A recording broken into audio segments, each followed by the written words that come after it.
I want to talk to you about grabbing the moment, because that's what brought me back to India after being away for much of my adult life for 23 years, having left here as a student and having always worked in United States, never having given a thought to come back to India, yet I did in 2006. You see, being an engineer that I am, I can't help but be very Excel-oriented, be very task-oriented, be very goal-oriented, and everything was goal-oriented for me. And there was a moment in actually December of 2005 that I was in a cafe over a cup of coffee, just catching up with an acquaintance who said to me,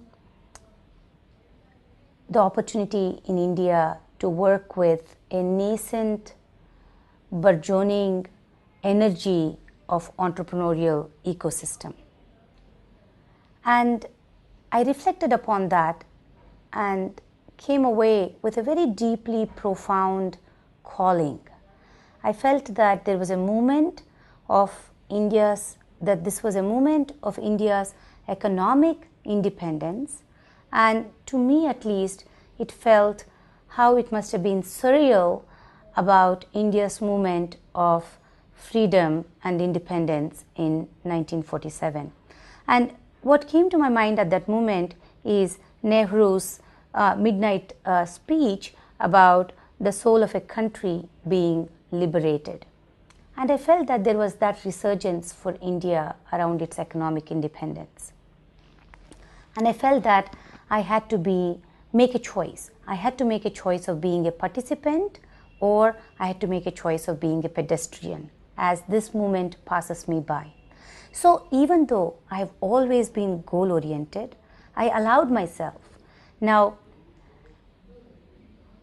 we had just built a beautiful home in California, a home that I had put a lot of energy into, and I saw my children grow up, and actually I even sort of imagined my grandchildren coming home, as much as my children would hate me saying this to you. But you know, at that moment I allowed myself to be detached from all the things that I thought was important and precious for me, to grab that fleeting moment and come back to India.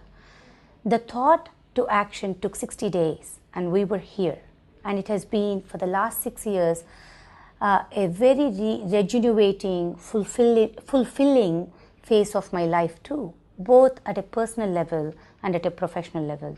At a professional level, it has been about investing in 35 plus companies, but meeting close to 300 to 400 entrepreneurs in the last 5-6 years, sharing their dreams, sharing their aspirations, sharing their energy, being part of their journeys as a venture capitalist. We raised in 2006 a 200 million venture fund to invest into these young entrepreneurs and help them transform their ideas into enterprises, see them blossom, see their businesses mature and become successful.